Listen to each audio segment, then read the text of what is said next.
সবাইকে আমি নমস্কার জানাচ্ছি এবং আমার চ্যানেলে সবাইকে স্বাগত। যেহেতু এখন রমজান মাস চলছে, তাই ইফতারে খাওয়ার জন্য আমি একটি বিশেষ ধরনের পকোড়া বানিয়েছি। আপনারা এটা ইফতারে পরিবারে সবাই মিলে খেয়ে দেখবেন, আপনাদের খুবই ভালো লাগবে। এটা দেখুন ভেতরটা কেমন সুন্দর হয়েছে, কালারফুল মজমজে। পকোড়া বানানোর জন্য আমি বাঁধাকপি, গাজর, বিট, পেঁয়াজ আর কাঁচা লঙ্কা নিয়েছি।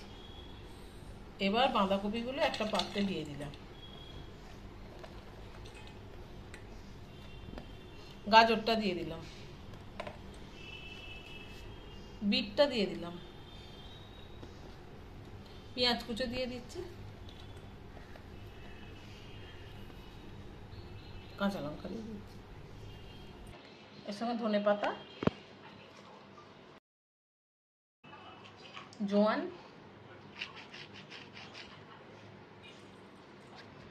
কালো জিরে, একটু আদা গ্রেট করেছি,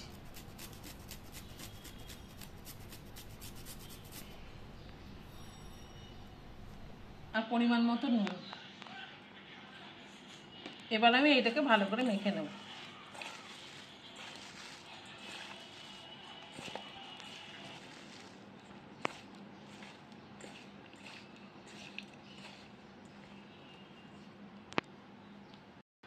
এবার এতে 1 কাপ বেসন দিলাম,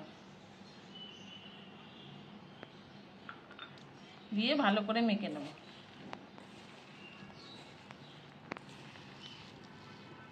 এইটা মাখা হয়ে গেলে এতে আরো 1 কাপ বেসন দিয়ে দেবো,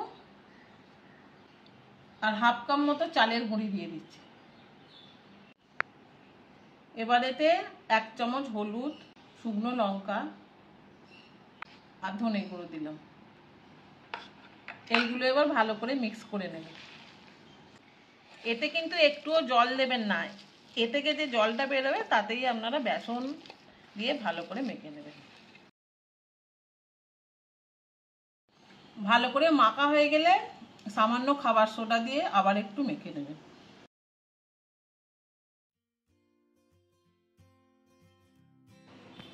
পকোড়াগুলো ভাজার জন্য এবার আমি প্যানেতে তেল দিয়ে দিলাম।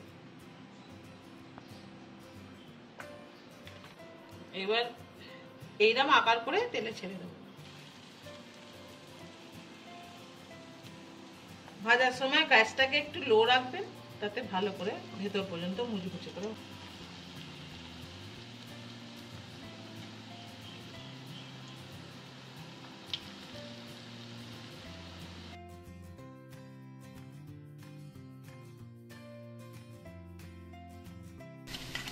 ভাজার সময় কিন্তু গ্যাসের ফ্লেমটা অবশ্যই কম করে রাখবেন, নাহলে পুড়ে যাওয়ার সম্ভাবনা থাকে।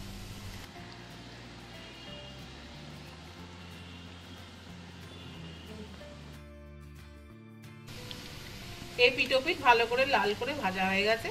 এবার আমি এগুলো তুলে নেব।